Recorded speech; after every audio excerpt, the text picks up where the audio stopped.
Hello everyone, good day and welcome to another edition of Family Connect. Before I proceed with today's discussion, I want to apologize to my viewers, to my subscribers, to those that have come to the channel to view what we are doing.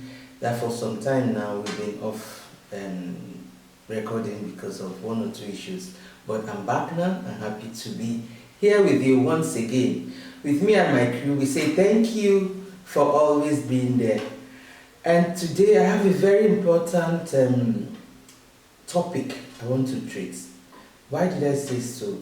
I took my time off to look at so many things, to observe what is going on in our nation, around the world, within homes, within families, colleagues, and what have you.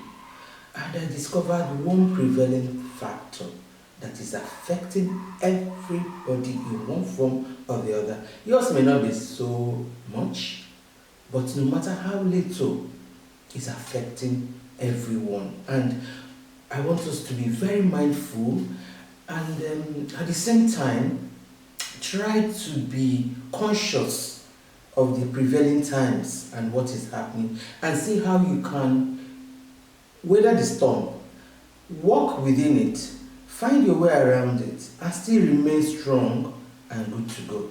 So, my topic for today is keeping the family together in difficult times. Keeping the family together in difficult times is a very, very important factor and very important thing we need to do at this time of so much uncertainty, so much problems, so much going on at the same time, both natural and otherwise. I can say one thing for sure. What we're experiencing today, we brought upon ourselves. And it's only us that can change the narrative. Nobody can do it for us. Whether you like it or not, whether you want to accept it or not, that is the fact and that is the truth. It's like you want to teach a child how to walk. You are there to help. But if that child does not make the effort to get up and walk, there is no way that child can walk. And you cannot walk the walk for the child. So that is how it is with us. We have put ourselves in this situation. We have to find a way out of it too. And the way out of it is being positive. Being very, very focused. Telling ourselves we have to do this. So you have to have a balanced mental health. You have to tell yourself, look, I have these issues, I have these needs, how do I change it? How do I change the narrative? How do I make things better? How do I move forward? So you have to be very observant. You have to be practical about it. You have to tell yourself, look, as a woman, let me start with women. As a woman, it is in your place, whether it's your family or not, your colleagues, your friends, anybody around you, your neighbors. If you notice any unusual behavior or attitude from someone around you, or someone you know, someone you care about, please try and reach out. Sometimes you may never know whose life you're going to touch, whose life you're going to change, what impact you're going to make. And with that, you can even solve that person's problem. But what is happening now, you can see that it's not just cash, it's not money. There is a problem alone. We need to support each other. We need to have this support system of being there for one another. In times we stand now, you have to deliberately set out to do the needful in order for you to have your own safe heaven and for those around you to have safe heaven too. If you don't have it, people around you cannot. No matter how you try to tell yourself, I'm happy, I'm doing my things, I'm okay, it's not true. It will ripple off, it will come down, it will meet you in one way or the other, directly or indirectly. We are seeing the effects today. So let's be deliberate about focusing and doing the right thing. Then try to engage your family, your friends. Like I said earlier, reach out. You may never know who really needs the help. You yourself, you need the help. Sometimes when you are talking to, from my experience, when I'm talking to people, I find out that as I'm doing that, there are some certain things that come out which I have not really sat down to reflect on. And when I look at it, I said, oh, so this is what it is. And in the process, I myself have acquired something new, which maybe has been underlying there, but that discussion brought it to limelight. So, even in talking to others, even relating with others, you find out you are learning, you are improving yourself, you are making progress.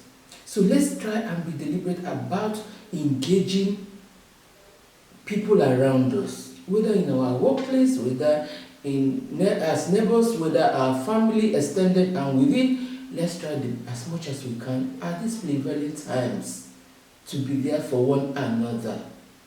That's one of the ways we can weather the storm, win this battle, move forward, both spiritually and materially.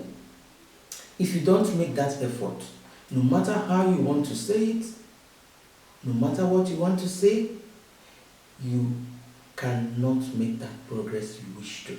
So your mental health, your mindset, your emotional intelligence has to come to play. You have to be calm as much as you can. It's not easy. I'm not saying it's easy. Even for me, there are times I'm shaken, but I still have to put myself together and ask myself, with this agitation, with this complaint, will it change anything? No, it will not. So you have to pull yourself together, try to be calm, because when you are calm, you actually reason better. You actually see far-reaching things that normally you will not have noticed. So it's very important to try and strive to be calm. Be reasonable. Reflect on things before you say them. Think them through so that it will bring benefits. It will impact lives and it will be positive. Then, having said all this, try to play the assurance part as a woman.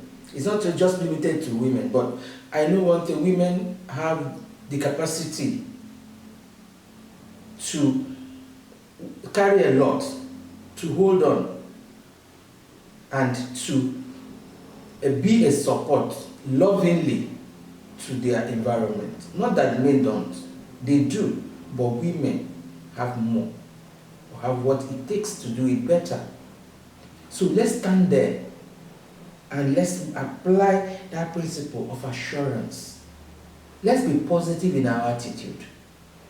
It's not as if you will not have challenges. It's not as if people will not have negative vibes, but you have to douse it by turning it around, sending your own positive vibes out.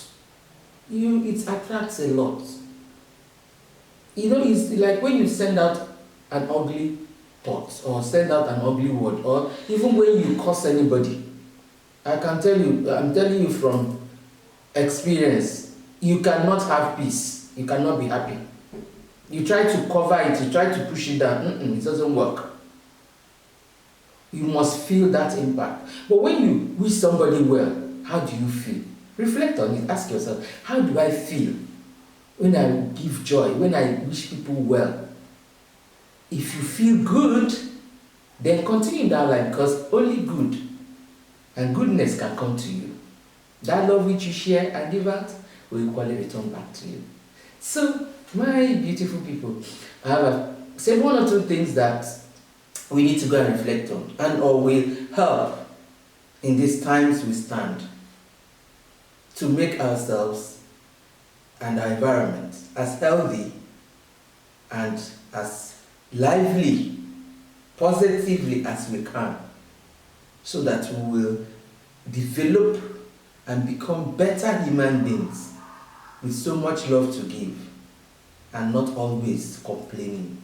Complaints can never solve our problems, but action will always, and let that action be the right one. So, until I come your way again, with me and my crew, I remain yours truly, Chika Nnamani. Have a wonderful day and a beautiful week ahead. Goodbye.